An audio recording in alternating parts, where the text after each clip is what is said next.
Jangan lupa subscribe sekarang, karena kalau nggak subscribe, Kak Dini ambil semua makanan kamu. Karena subscribe dari kamu, energi Kak Dini buat bikin video lagi. Assalamualaikum warahmatullahi wabarakatuh. Jumpa lagi di channel Kak Dini Rat. Kali ini Kak Dini seperti biasa akan membagikan ide konten apa yang bisa kalian lakukan, yang bisa kalian share kepada teman-teman YouTuber semuanya, atau masyarakat Indonesia atau masyarakat dunia semuanya. Yaitu kali ini cepat aja ya Kak Dini, setiap konten Kak Dini pastikan kecepat aja. Jadi karena kontennya ini kan satu tapi detail kayak gitu. Jadi kontennya ini adalah tentang bagaimana sih kalau misalnya kalian itu orang yang suka jalan-jalan ke luar negeri. Nah misalnya sepupu saya misalnya kayak gitu. Dia sekarang stay-nya di Jepang, ikut suaminya yang juga orang Indonesia. Maka menurut saya alangkah baiknya orang-orang yang pernah kuliah di luar negeri, misalnya kuliah di Jepang, terus yang kuliah di Australia, yang kuliah di Kanada dan Amerika dan lain-lain sebagainya, ketika kalian berada di negeri seberang itu, maka sebenarnya saatnya kalian itu membuat konten YouTube. Apalagi kalian tidak terbebani oleh pelajaran, misalnya kalau kuliah kan terbebani ya dengan pelajaran, tapi kan ada juga ya refreshingnya ketika kalian liburan. Nah, kalau kalian ikut suami kalian memang sih sibuk ngurusin anak-anak, tapi ketika ada waktu bolehlah kalian membuat konten YouTube.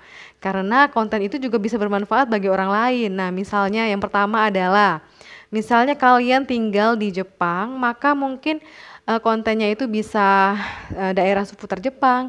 Ketika kalian punya suami dan punya 2 anak atau punya 1 anak dan kalian itu berada di Jepang, bagaimana sih ketika kalian berekreasi misalnya ke pantai apa yang ada di Jepang gitu, apa sih yang kalian bawa pada musim, kan ada 4 musim tuh. Nah pada musim salju misalnya, atau kalau ke pantai berarti musim panas ya, pada musim panas. Apakah katanya ya kalau di Jepang itu kalau musim panas, panasnya itu udah panas banget ya.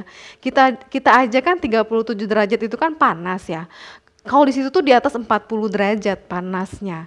Mana enggak orang pakai you can see my kele kan. Jadi bagaimana sih seorang muslim yang pakai jilbab, atau yang pakai jilbab lebar, atau yang pakai jilbab menutupi dada lah intinya gitu. Nah, seorang muslim yang bisa rekreasi di tempat yang panas banget kayak gitu, apa sih emangnya beli baju transparan? Nggak mungkin kan, pasti beli baju yang menutupi aurat kan. Nah tapi gimana, apa sih tips dan triknya, apa sih sarannya bagi kalian yang hijaber, yang sedang liburan musim panas di Jepang? Yang pertama ya. Yang kedua misalnya musim salju, kalian misalnya rekreasinya pasti membuat bola salju kan. Sebagai seorang muslim pasti ya pakai jilbab nggak terlalu kedinginan kan, apalagi ditambah dengan mantel tebal dan sepatu bot, terus sarung tangan dan shawl dan lain-lain untuk menahan dingin. Terus ketika kalian membawa anak-anak dan anak-anak kalian yang 2 orang misalnya 3 orang atau 1 orang saja, itu apa aja sih saran, trik, dan pokoknya apa yang akan kalian share kepada teman-teman di sini, apa sih kendalanya kayak gitu. Terus lebih baik kalian membawa ini, atau lebih baik mungkin ketika musim salju ya tidak perlu banyak keluar rumah. Nah yang paling baik adalah ketika di Jepang itu musim gugur atau musim semi. Ketika musim gugur kan daun-daun itu berguguran ya, dan indah sekali ya. Terus kalau misalnya musim semi, bunga sakura juga bersemi kayak gitu. Nah apa aja sih suka dukanya kalian tinggal di Jepang? Misalnya, aduh kayaknya aku makanannya kurang cocok deh di Jepang, jadinya itu kayaknya Jepang itu bukan lidah aku. Jadi dari Indonesia aku harus bawa Indofood atau merek lain, atau Sajiku atau merek-merek lain itu yang seperti misalnya bumbu nasi goreng, bumbu rendang, terus bumbu ayam goreng, terus bumbu sop ayam, sop buntut, soto Makassar. Nah itu mungkin adalah sebuah saran bagi kalian yang akan pergi ke Jepang. Terus apa aja sih di Jepang itu restoran-restoran untuk orang Indonesia, dan gimana sih cara memesannya, terus bagaimana sih Jadi konten kalian ini yang kalian masih di Jepang ini adalah sebenarnya banyak banget ya, banyak banget ide-ide yang bertebaran itu. Kalau tapi aku apa namanya memberikan ide ini nih cuman satu kesatuan, jadi kayak tema besar kayak gitu. Jadi nanti ada part banyak untuk kalian yang mau memulai konten YouTube. Karena kan ya untung kita masih di Jepang gitu kan, atau untung kita masih di Jerman gitu kan.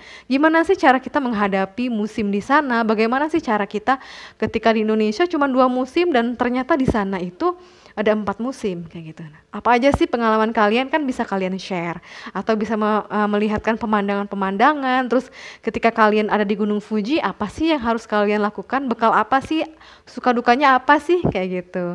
Pokoknya banyak banget deh itu. Bakalan YouTube dan kalau jika kalian menarik mungkin itu banyak akan ditonton menurut saya.